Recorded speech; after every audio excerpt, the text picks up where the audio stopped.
Everyone, আসসালামু আলাইকুম। কেমন আছেন সবাই? আজকে আমি আমার বান্ধবীকে নিয়ে কিছু কথা বলবো। তোকে ডেডিকেট করে বললাম, সম্পর্ক তো অনেকই হয়, কিন্তু বন্ধুত্বের চাইতে বড় সম্পর্ক আর কি হয় বলেন? লাইফে খুশি থাকার জন্য প্রেম নয়, মনের মতো একটা বেস্ট ফ্রেন্ড থাকলেই যথেষ্ট। যদি আমাদের কখনো দেখাও না হয়, কথাও না হয়, বা আমরা একসাথে নাও থাকি, তুই আমার কাছে সব থেকে স্পেশাল একটা মানুষ ছিলি, আছিস এবং থাকবি। সেটা হয়তো আমি তোকে কখনো বলে বোঝাতে পারবো না, কিন্তু জানিস তো, তোকে না আমার মোবাইলের বাইরে আরেকটা সিক্রেট ফোল্ডার মনে হয়, যেখানে আমার মনের সব কথাগুলো লুকোনো আছে।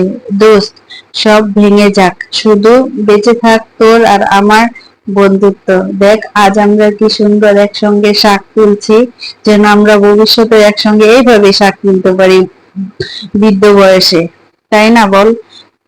তোর আর আমার বন্ধুত্ব দেখে যেন মানুষের হিংসে হয়।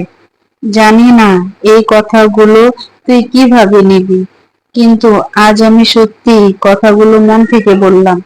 তুই তো জানিস, দেখিস, সব সময় আমি তোকে নিয়ে কত কথা বলি। তুই এটা করিস, তুই ওটা করিস, সবকিছু সবার কাছে বলে বেড়াই। কারো সাথে কথা বলার সময় তোকে নিয়ে আমি এমন ভাবে বলি যে তারা আমাকে দেখতে চাওয়ার আগে তোকে দেখতে চায়। আমি আসলে অনেক ভাগ্যবান রে, না হলে দেখ তোর মতো একটা বন্ধু আমি কিভাবে পাইলাম।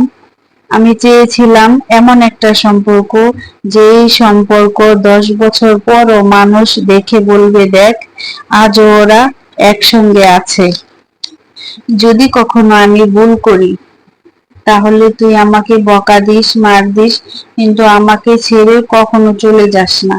তোকে ছাড়া কিন্তু আমি এক মুহূর্ত রইতে পারবো না, কারণ আমি যে তোকে বড্ড বেশি ভালোবাসি।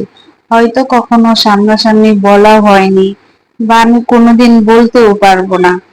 তাই আজকে এই ভিডিওর মাধ্যমে তোকে আমি আমার মনের কথাগুলো বলে দিলাম।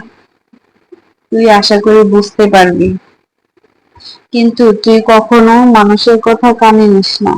আমরা এখন যেরকম আছি, আজীবন একসঙ্গেই থাকতে চাই। আমরা চাই না আমাদের বন্ধুত্বের মধ্যে ফাটল ধরে। ভালো থাকিস। অনেক বাড়ি বাড়ি কথা বলে ফেললাম, তাই না? সবাইকে আমার ভিডিওটি দেখার জন্য ধন্যবাদ।